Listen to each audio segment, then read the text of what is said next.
The rifle cracked, and the searchlight died, plunging Sector 7 into darkness so complete that Werner Hoffman couldn't see his own hand. 3 seconds later, the second light exploded in a shower of sparks. Then the third. Then the fourth. The SS observation post at the manor house lost all illumination in under 20 seconds. Each shot arriving from a different angle, each one impossibly precise. Captain Steiner grabbed his radio with shaking hands, his voice tight. "We have a master shooter in the perimeter. Repeat, master class. At least 3 positions. Request immediate."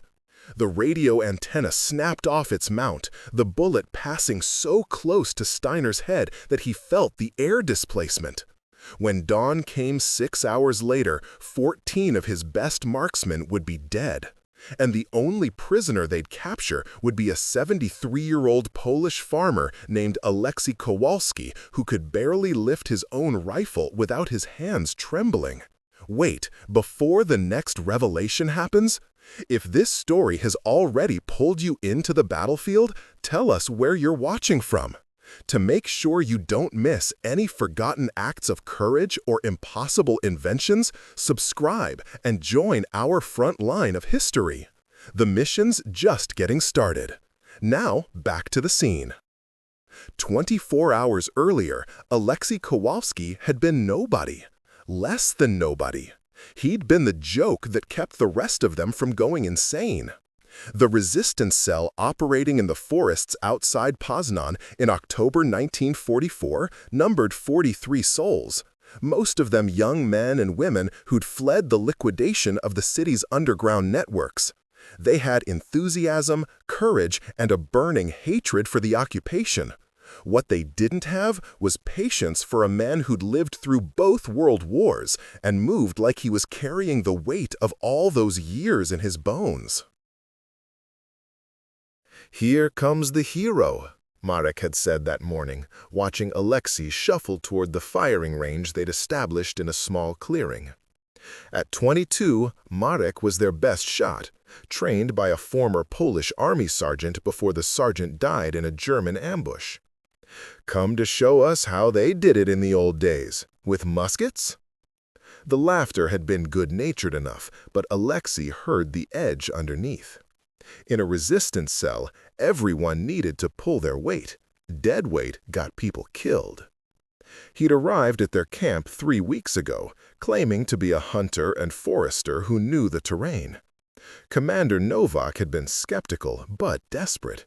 They'd lost their guide to a German patrol, and without someone who knew the forest's secrets, they'd be blind.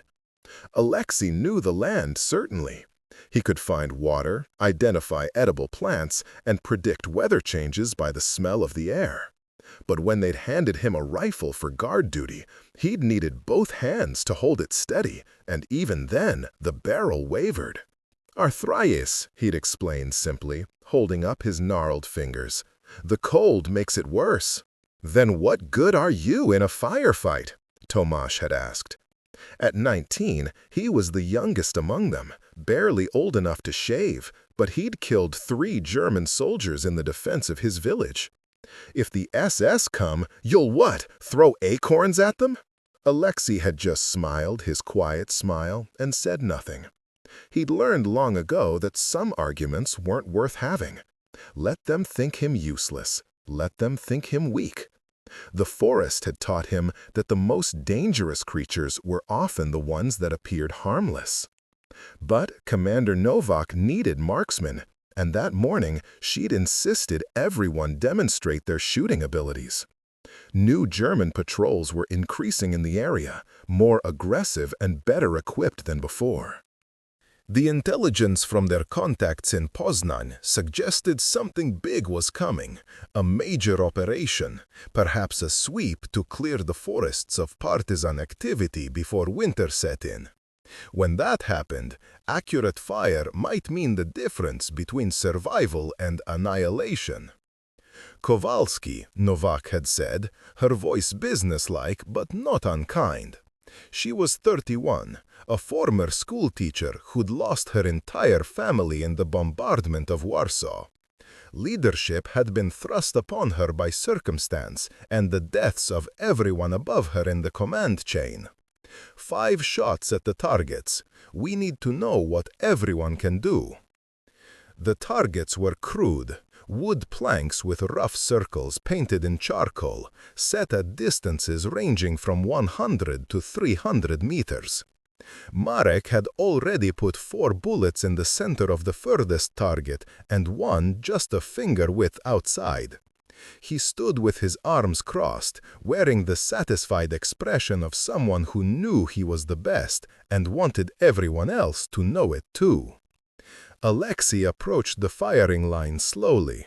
His rifle was a Mosin Nadamt, old but well-maintained, captured from a Russian supply convoy the cell had ambushed months ago. He checked the chamber, his movements unhurried, despite the tremor in his hands. The younger fighters exchanged glances. This would be embarrassing. "Take your time, grandfather," someone called out. More laughter. Alexei loaded 5 rounds. The process took him longer than it should have. His fingers fumbled with the ammunition, dropping 1 round that he had to pick up from the dirt. When he finally raised the rifle to his shoulder, it took him nearly 10 seconds to settle into a firing position, and even then, the barrel shook visibly. He fired, missed completely. The bullet struck dirt 6 feet left of the nearest target. The laughter was louder now, tinged with relief. At least the old man wasn't better than them, which would have been humiliating. But there was also disappointment. In a cell this size, they needed every able body. An elderly man who could barely hold a rifle was another mouth to feed without any combat value. Alexei fired again. This time, he hit the edge of a target at 100 meters, splintering wood, but nowhere near the center. "Maybe you should try getting closer," Marek suggested, "about 95 meters closer." The third shot went high, sailing over the targets entirely.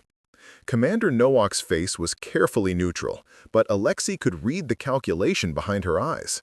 She was deciding whether keeping him around was worth the resources he consumed. In the brutal mathematics of resistance warfare, sentiment was a luxury. He fired the 4th shot.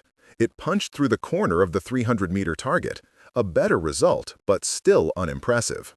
For the final round, Alexei stood there for nearly 30 seconds, rifle raised, not firing. His arms had to be burning with the effort of holding the weapon steady, but he didn't lower it. He was breathing in a strange pattern. 3 counts in, hold, 5 counts out, like some kind of meditation. When he finally fired, the shot hit dead center of the 200-meter target. Not just in the circle, perfect center. The laughter stopped. Everyone stared at the target, then at Alexei, then back at the target. "Lucky shot," Marek said, but his voice had lost its certainty. Alexei lowered the rifle and turned to Commander Nowak. 4 misses, 1 hit, he said quietly. "I understand if that's not good enough. I'm happy to help however I can, carrying supplies, camp maintenance, gathering intelligence in the villages. I don't need to fight." But Nowak was studying him with new attention. "That last shot," she said, "you took your time. Yes? The other 4, you rushed." Alexei met her gaze. There was something in his eyes that hadn't been there before. Or perhaps it had always been there and no one had looked closely enough to see it. "Yes," he said again. "Show me 4 more like that last one. I'm out of ammunition for this demonstration." Nowak turned to Marek. "Give him 5 rounds."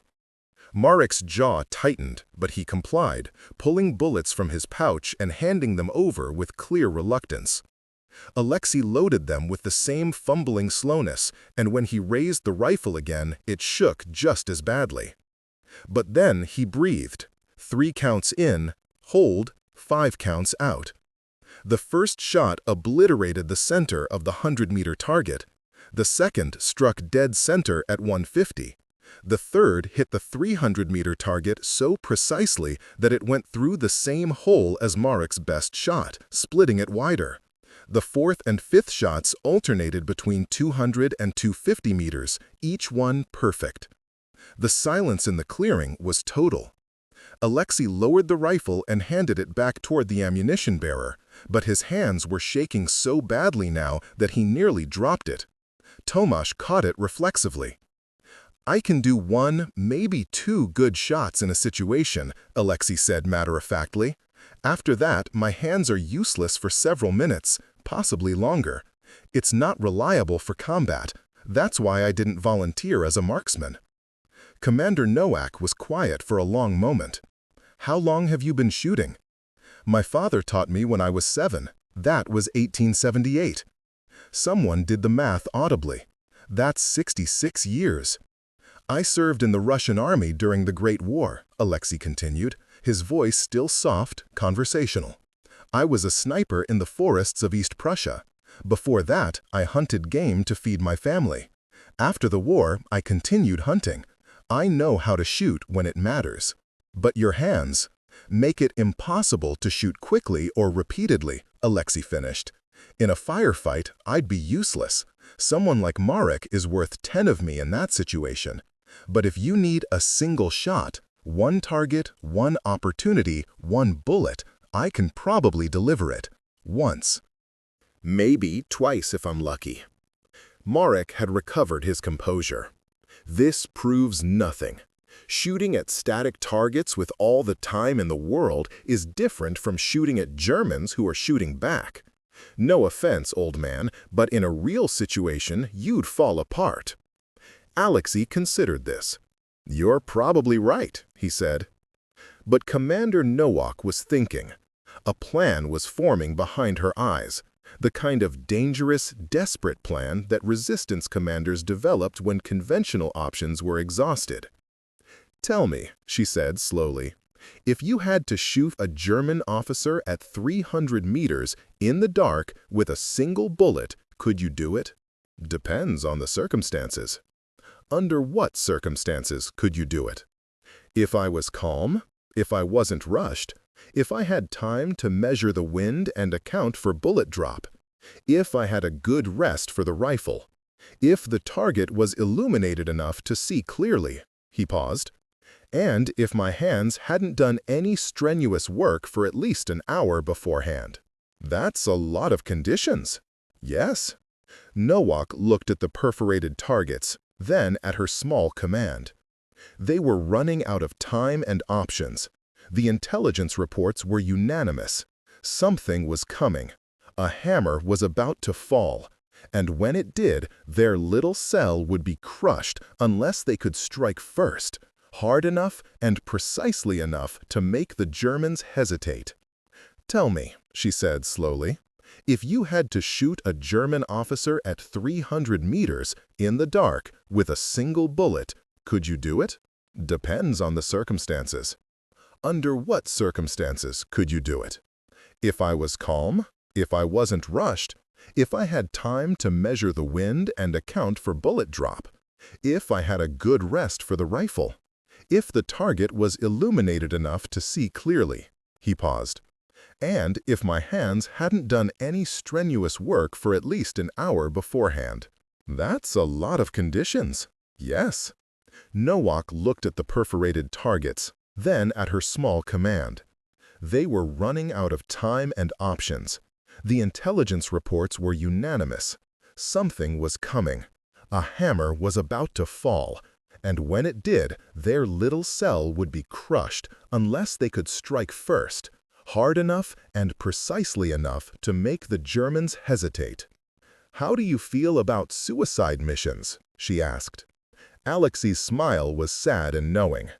"At my age, Commander, every mission is a suicide mission. At least with you, it might mean something." The intelligence came through 2 days later, delivered by a contact in Poznan who worked as a cleaning woman in the German administrative offices. The SS was indeed planning a major sweep. But before that, they were establishing a forward observation post in the old Szymanski Manor House 5 kilometers from the resistance camp. The manor sat on a hill with clear sightlines to the forest where Noak's cell operated.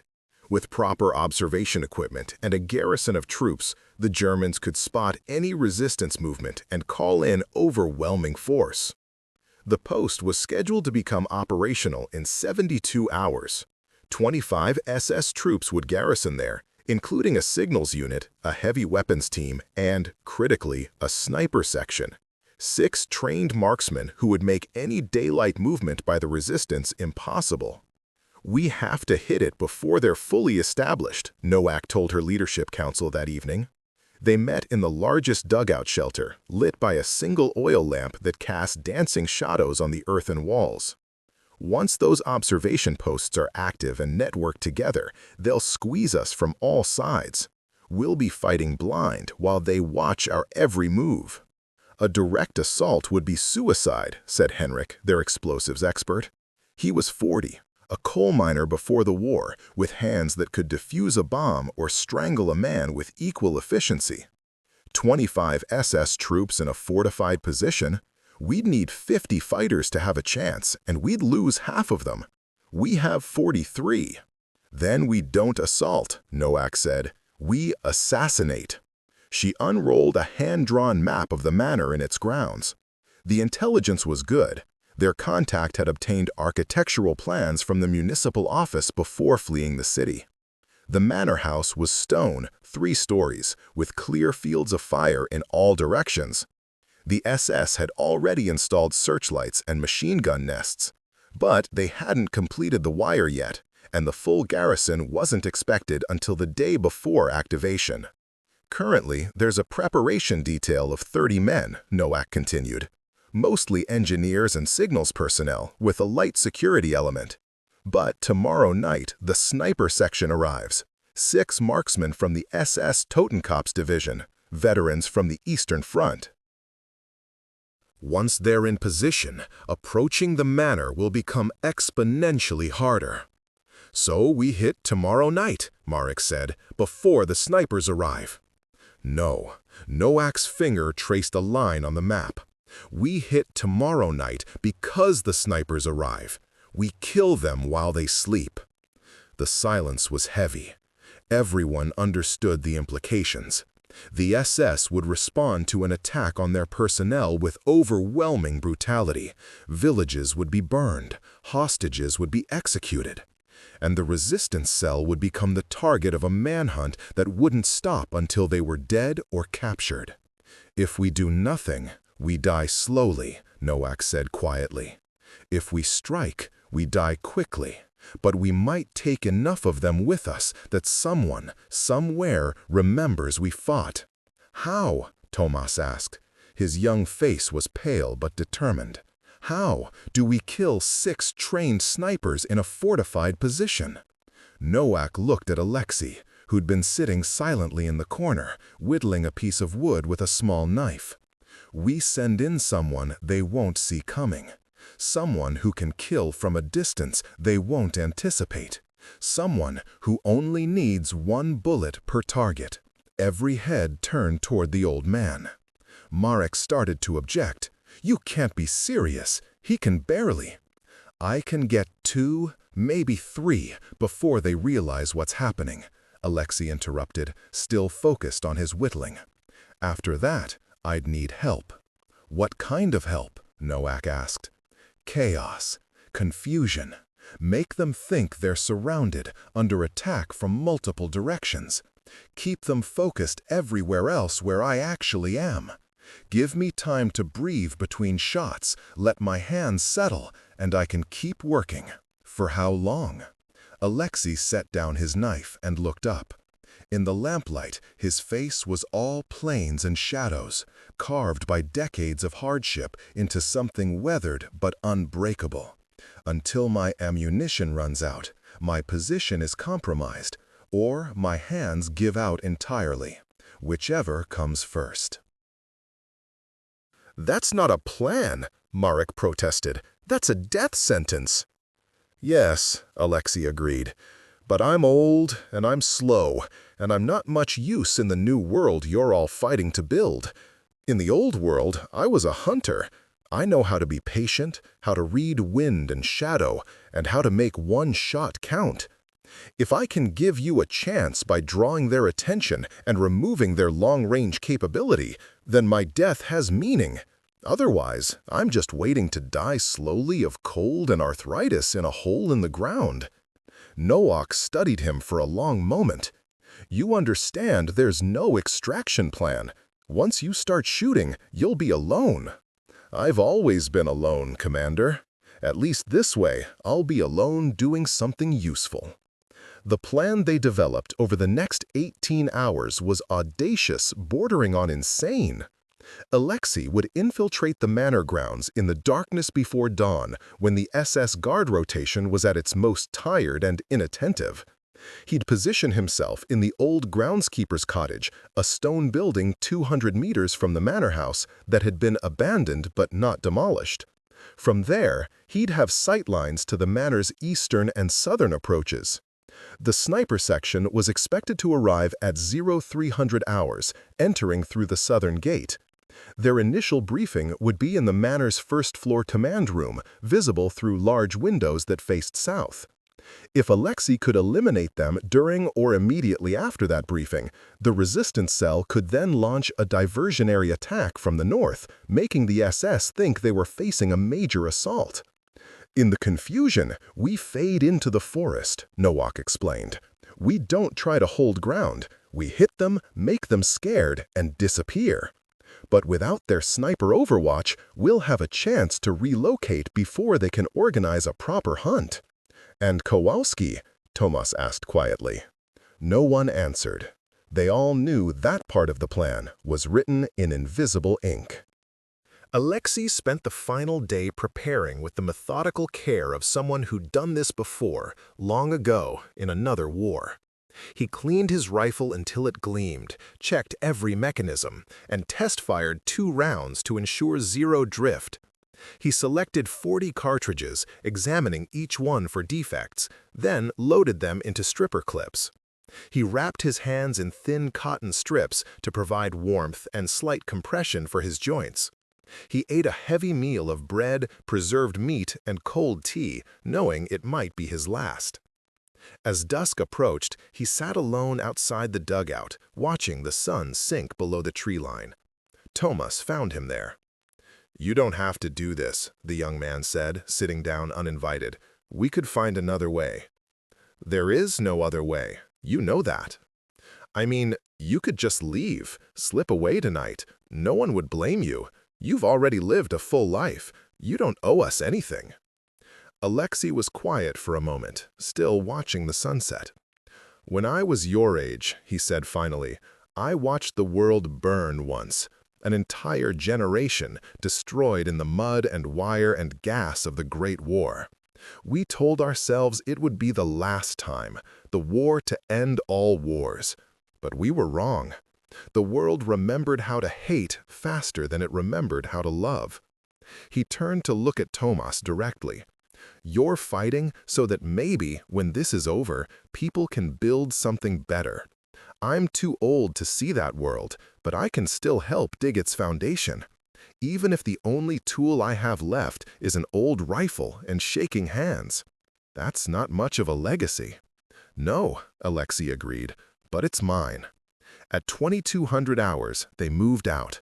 Alexei went first, alone, dressed in dark clothing with his face blackened by ash. He carried his rifle, ammunition, a water bottle, and nothing else. He moved through the forest like a shadow, using paths he'd scouted over the past 3 weeks, paths he'd known since childhood. The resistance didn't realize it, but Alexei had been born in a farmhouse less than 2 kilometers from the Szymanski Manor. He'd played in these woods as a boy, hunted here as a young man, and said goodbye to his wife in a clearing not far from here before the Russian army conscripted him in 1914. The forest remembered him, and he moved through it like he was part of its substance. The manor's perimeter was guarded, but not heavily. The SS didn't expect resistance this far from urban centers, and their confidence made them lazy. Alexei observed the guard pattern for 90 minutes from a position in the undergrowth, counting the intervals, noting the gaps. When the rotation changed at midnight, he moved during the confusion, crossing open ground in a low crawl that made his arthritis scream, but got him to the groundskeeper's cottage undetected. The cottage was exactly as he remembered it. The Szymanski family had employed his uncle as groundskeeper in the 1890s, and Alexei had visited many times as a child. The building was solid stone, with a partial roof collapse that left the western side exposed to the elements, but the eastern rooms were intact. Most importantly, it had a clear view of the manor's southern approach and windows. He set up his firing position in what had been the cottage's main room, using debris to create a stable rest for his rifle. The window had chosen was glassless, just an opening in the stone that gave him a perfect sightline while keeping him in shadow. He arranged his ammunition within easy reach, organized his water bottle, and settled in to wait. The waiting was the hardest part.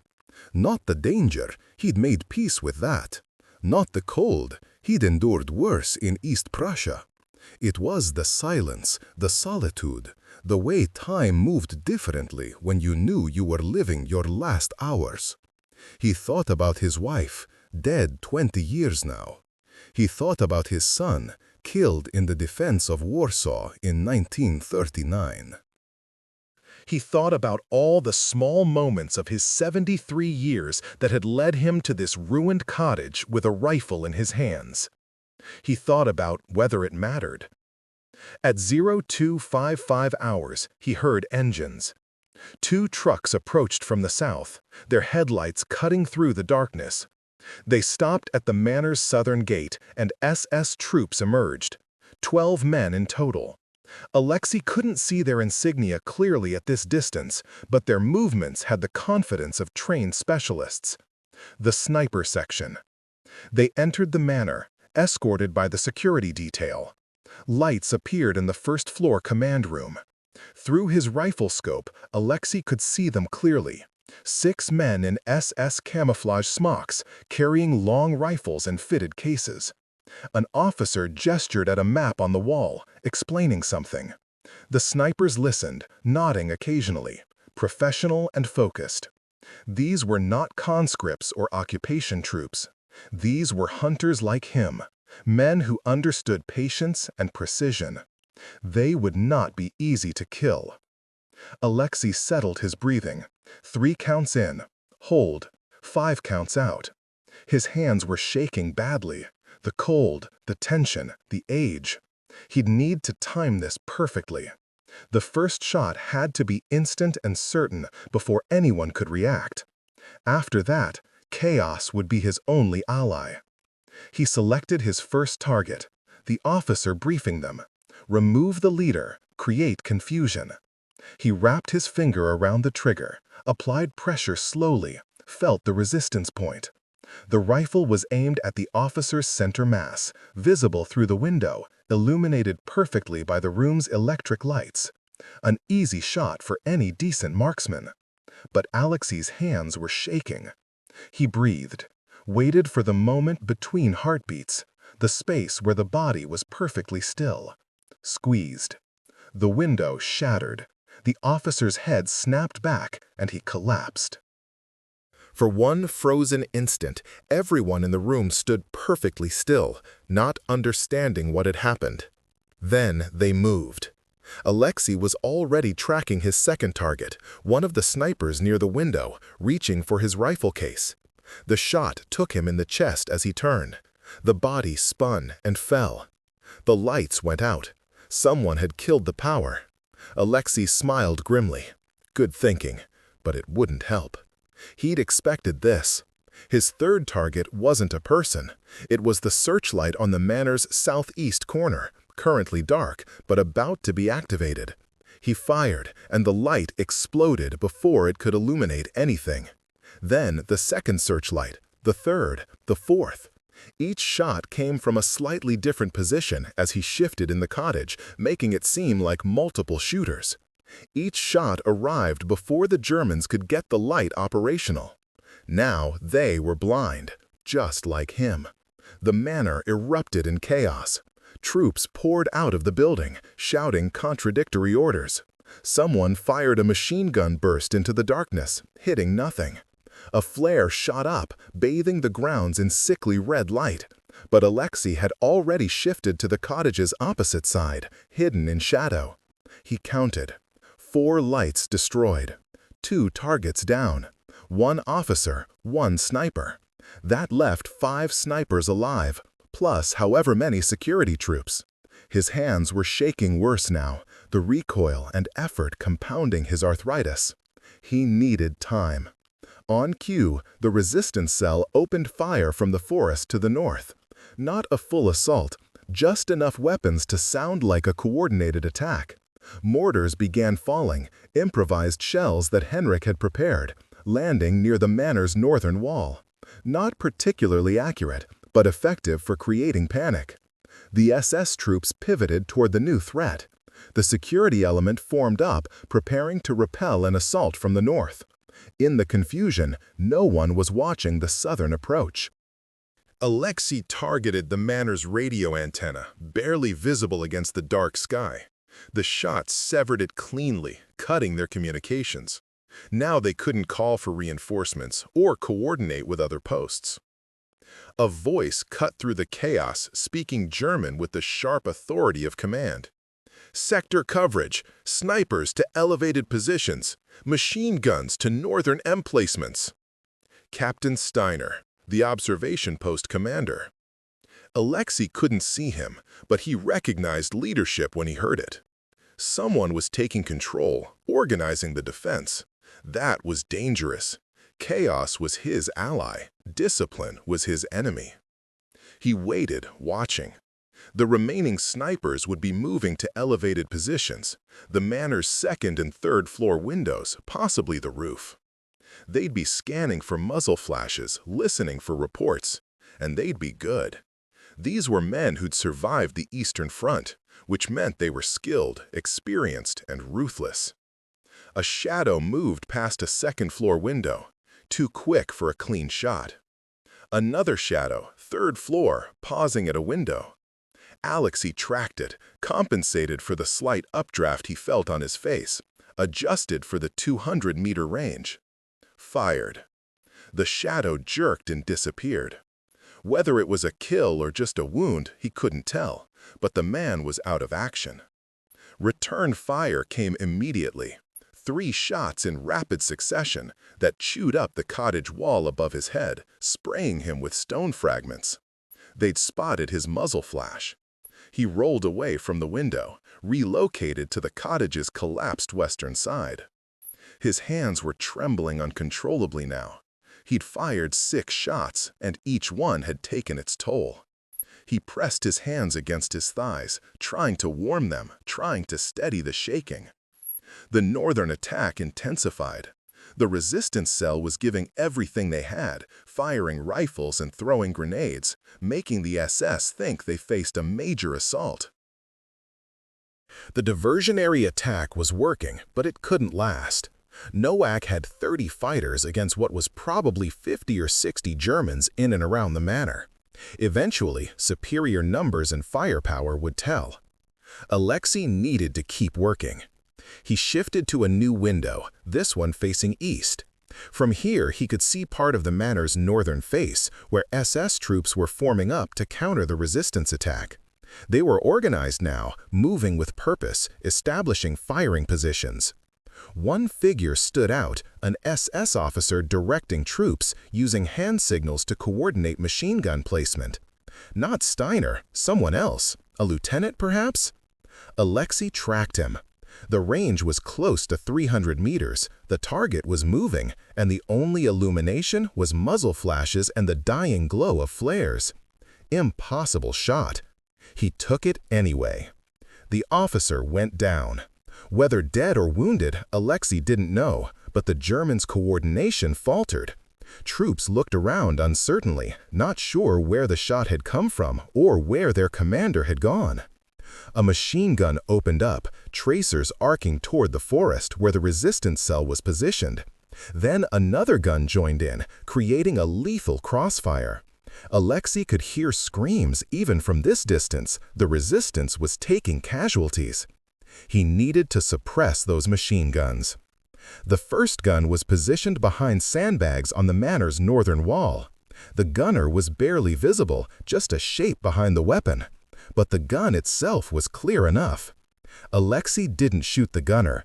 He shot the gun, specifically the ammunition belt feeding into it.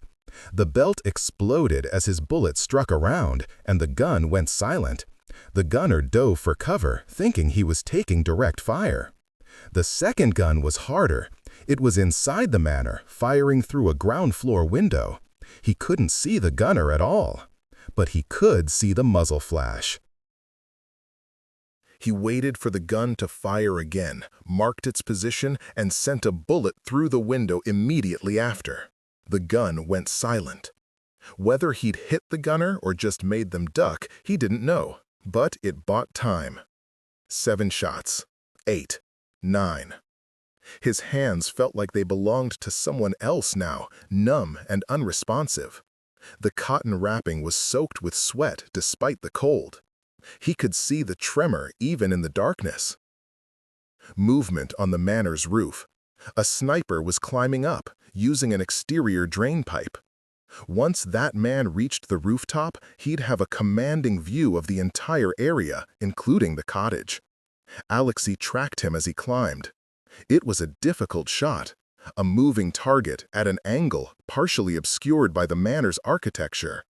And his hands were shaking so badly that the crosshairs wandered across the target like a drunk man's path. 3 counts in. Hold. 5 counts out. He waited for the stillness between heartbeats. The shot caught the sniper in the leg. Not a kill, but the man lost his grip and fell 20 feet to the ground. The impact sound carried clearly in the cold air. 10 shots. Alexei crawled away from the window, retreating deeper into the cottage's interior. They'd be triangulating his position now, using his muzzle flashes to narrow down his location. The next few minutes would be critical. Either the resistance would break contact and fade into the forest, or the SS would locate him and end this. He reloaded his rifle with fumbling fingers, dropping rounds twice before managing to chamber them. His hands were useless now, completely unreliable. If he had to make another shot, it would be pure luck. Voices outside, German, close. The groundskeeper's cottage, 3 shooters at least, maybe more.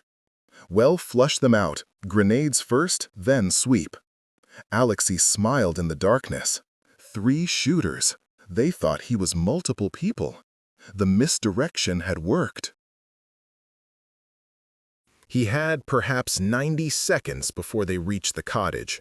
Not enough time to escape, not with his mobility.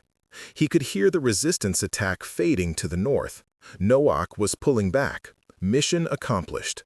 They'd bought the chaos he needed, killed some Germans, and survived. Now they'd disappear into the forest before reinforcements arrived. He was proud of them. The SS troops approached the cottage cautiously, professionals doing their job. Alexei could hear them communicating in clipped German, coordinating their assault. There would be no surrender offer. They'd assume he was a partisan fighter, and partisans weren't accorded the protections of the Geneva Convention. They'd kill him without hesitation or mercy. That was fine. He'd made peace with this outcome. But he had a few rounds left, and in the old hunter's tradition, you never wasted ammunition. The first SS trooper appeared at the cottage's eastern door, silhouetted against the pre-dawn darkness. Alexei shot him from 15 feet away.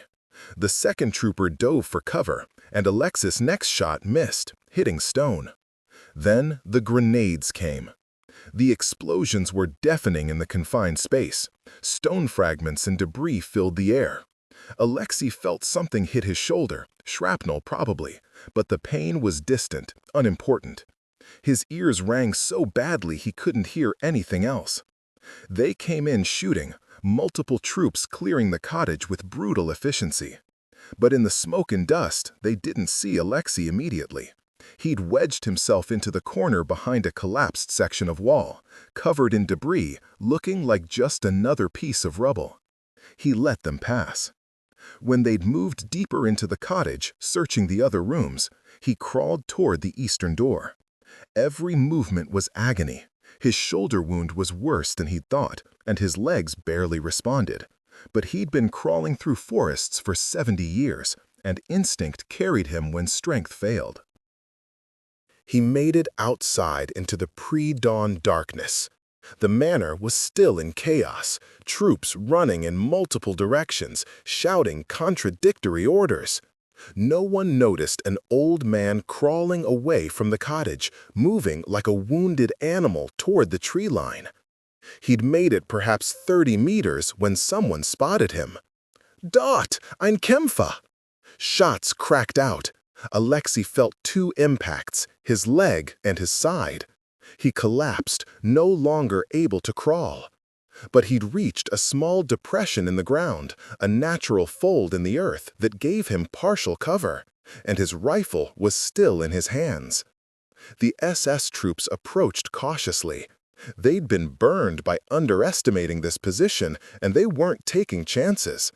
Alexei could see them coming, 4 men moving in a tactical formation, covering each other. His hands were completely useless now, trembling so violently he could barely hold the rifle. Blood was spreading across his side, warm and sticky. He'd been shot multiple times, and blood loss was making the world gray and distant. But old hunters knew tricks that young soldiers didn't. He didn't aim with his hands. He used a rock to prop the rifle, pointed it at the approaching troops, and simply pulled the trigger with fingers that barely responded to his brain's commands. The first trooper went down. The others dove for cover. Alexei pulled the trigger again and again, not aiming now, just creating chaos, making them cautious, buying seconds. Click. Empty. He lay back in the depression, staring up at the sky. The stars were fading as dawn approached. It would be a clear day. Good weather for the resistance to relocate, to find a new camp, and continue the fight. The SS troops approached more confidently now, hearing the empty clicks. They reached his position with weapons raised, ready to finish this. But then one of them lowered his rifle, staring. "Mein Gott, es ist ein alter Mann." My God, it's an old man. Captain Steiner arrived moments later, pushing through his troops. He'd taken a piece of shrapnel to the arm during the attack and was bleeding through a hasty bandage. His face was a mask of rage and exhaustion. "This is the shooter?" His voice was incredulous. "This old man?" Alexei tried to speak, but blood filled his mouth. He coughed, managing only a weak smile.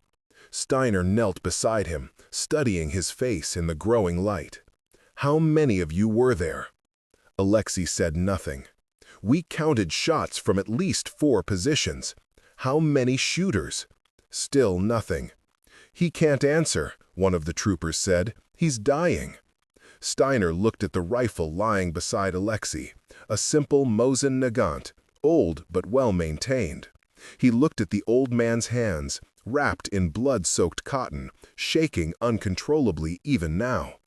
"Count our casualties," he ordered. A lieutenant appeared, his face grim. 14 dead, sir. 7 wounded, including all 6 of our sniper section. 4 dead, 2 wounded badly enough they'll need evacuation. And the attackers? We found blood trails leading into the forest, but they've withdrawn. Maybe 30 to 40 fighters based on the volume of fire, but we can't be certain. Steiner looked back at Alexei. Understanding was dawning in his eyes, cold and terrible. "One man," he said slowly. "One old man with a rifle. and he destroyed an entire sniper section while making us think we were surrounded. Alexei managed to form words, though they came out as a whisper. Not bad for an old man.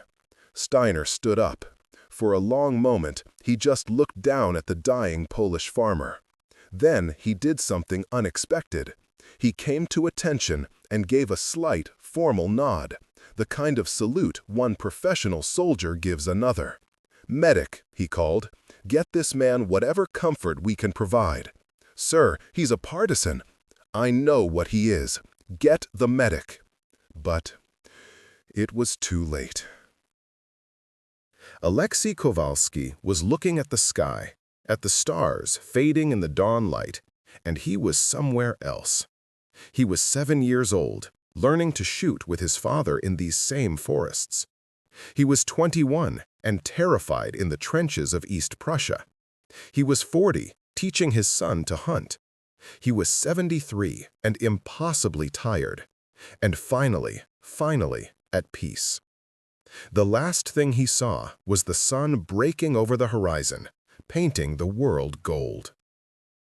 The SS never did locate the main resistance camp. Commander Novak's cell moved deeper into the forest, using the chaos and confusion to put 30 kilometers between themselves and the manor before the Germans could organize a pursuit.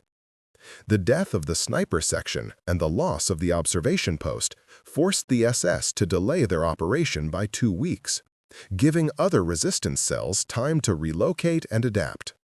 The sweep, when it finally came, found empty camps and cold trails. The story of what happened at the Szymanski Manor spread through the resistance networks with the speed of legend. A 73-year-old farmer who could barely lift his rifle, but killed 14 SS soldiers in a single night. The details became embellished. Some versions had him killing 20 Germans. Others had him fighting off an entire company. But the core truth remained. An old man who everyone had dismissed as useless had proven himself more dangerous than all the young fighters combined. Not because he was stronger or faster, but because he was patient, precise, and willing to die for something that mattered. Marek survived the war. He fought with the resistance until the Soviet liberation in 1945, then fled west when it became clear that Poland was simply exchanging one occupation for another. He ended up in London, where he opened a small gun shop in the 1950s. Above his counter, he kept a photograph. Poorly developed, blurry, but unmistakable. It showed an old man at a shooting range, rifle raised, with a target visible in the background showing a perfect center shot. When customers asked about it, Marek would tell them the story, and he always ended the same way. "I thought I was a good shot. I thought youth and strength were what mattered. But that old man taught me the most important lesson of my life. It's not about how fast you shoot or how many rounds you can fire. It's about the one shot that counts, the one bullet that changes everything. And for that, you need patience, precision, and the wisdom that only comes from living long enough to understand what's worth dying for." Tomas also survived, though barely. He was captured in 1945 during the Warsaw Uprising and spent the last months of the war in a German prison camp. When the Americans liberated the camp, he was skeletal and sick, but alive. He returned to what was left of Poland and became a teacher, like Commander Novak had been before the war. He never talked about his time in the resistance, except once. In 1967, teaching a class of high school students about World War II, one of them asked him what he'd learned from the experience. "I learned that heroes don't look like you expect," he said quietly. "The bravest man I ever knew was an old farmer with arthritis who could barely hold a rifle. But when the moment came, when it mattered, he was steadier than any of us. Not because his hands didn't shake, they shook terribly, but because he knew how to wait for the space between heartbeats, the moment when everything is perfectly still. And in that moment, he never missed." Commander Novak, her real name was Anna, though few people knew it, survived the war but was arrested by Soviet intelligence in 1946. She was accused of being a Western agent and spent 10 years in a Siberian labor camp. When she was finally released in 1956, broken in body but not spirit, she returned to Poland and found Alexei's grave. The Germans had buried him in a small cemetery near the manor, in an unmarked plot with dozens of other partisans and resistance fighters. But Anna knew which grave was his. She'd received the information from a Polish gravedigger who'd been forced to bury the bodies. She arranged for a simple stone marker. It read, Alexei Kowalski, 1871-1944. Hunter, father, soldier. He never missed. The SS later investigated the attack on the Szymanski Manor observation post. Captain Steiner's report, preserved in German military archives and discovered after the war, contained a remarkable passage. The attack was conducted by approximately 30 to 40 partisan fighters, supported by what we initially believed to be an elite sniper unit. Further investigation determined that the sniper unit consisted of a single elderly male, approximately 70 to 75 years of age, armed with a Mosin Nagant rifle. This individual eliminated 6 trained SS snipers, 1 signals officer, and 7 security personnel, and disabled our communications and illumination infrastructure before being killed while attempting to withdraw. His actions were characterized by exceptional marksmanship and tactical sophistication, suggesting prior military training of high caliber. Recommend increased vigilance regarding partisan capabilities and abandonment of assumptions regarding combatant age profiles. The report was filed away and forgotten in the chaos of Germany's collapsing war effort. But it survived, a testament from an enemy to an enemy's skill. In the years after the war, the Szymanski Manor fell into ruins. The observation post was never fully operational. The delay caused by Alexei's attack meant the SS had to abandon the position when the Soviet offensive began. The building burned in the fighting, and by the 1950s only the stone walls remained. Local children used to play in the ruins, unaware of the history. But the groundskeeper's cottage remained standing, and people avoided it. There were stories, probably nonsense, but persistent, of an old man's ghost who watched over the forest, protecting it from invaders. In 1989, after the fall of communism, a group of Polish veterans and historians placed a plaque at the cottage. It explained, in brief terms, what had happened there on that October night in 1944. The plaque attracted visitors, military historians, curious tourists, and occasionally very old men and women who'd fought in the resistance and wanted to remember. One such visitor, in 1995, was a German man in his 70s. He arrived alone, walking with a cane, and stood for a long time reading the plaque. A local guide, noticing his German accent, asked if he'd been in Poland during the war. "I was," the man said quietly. "I was at this place, this night. I was one of the troops who found the shooter." The guide waited. "We thought we were facing a professional unit. We thought we were up against military snipers, commandos, special forces. We were terrified. And then we found him, an old man who could barely walk, dying in a ditch, still holding his rifle. Captain Steiner saluted him. I'll never forget that. The captain saluted a partisan sniper who just killed 14 of our men. Because he recognized something. That man wasn't fighting for conquest or ideology. He was fighting because it was his land, his forest, and he was willing to die to protect the people trying to build something better." The guide asked, "Do you think he was a hero?" The German considered. "I think he was what we all should have been. Someone who understood what mattered and was willing to sacrifice everything for it. We were fighting for madness. He was fighting for sanity. He was on the right side of history, and we weren't. That's what makes him a hero." The forest where Alexei Kowalski died is still there, protected now as a nature preserve. Visitors come to walk the trails, to see the old manor ruins, to visit the memorial at the groundskeeper's cottage. Most of them don't know the full story. They know there was a battle, a brave resistance fighter, a moment of courage. But on quiet mornings, when the mist rises from the forest floor and the sun breaks golden through the trees, you can stand in that old cottage and imagine an elderly man with shaking hands, wrapped in cotton bandages, taking one perfect shot after another. Not because he was strong or fast or young, but because he was patient, because he knew how to breathe, because he understood the space between heartbeats where everything is perfectly still. And because when it mattered most, when the moment arrived, he never, ever missed. The forest remembers, the stone walls remember, and in the archives and memories of those who survived, Alexei Kowalski remains, the old man they mocked, the hunter they dismissed, the warrior they underestimated.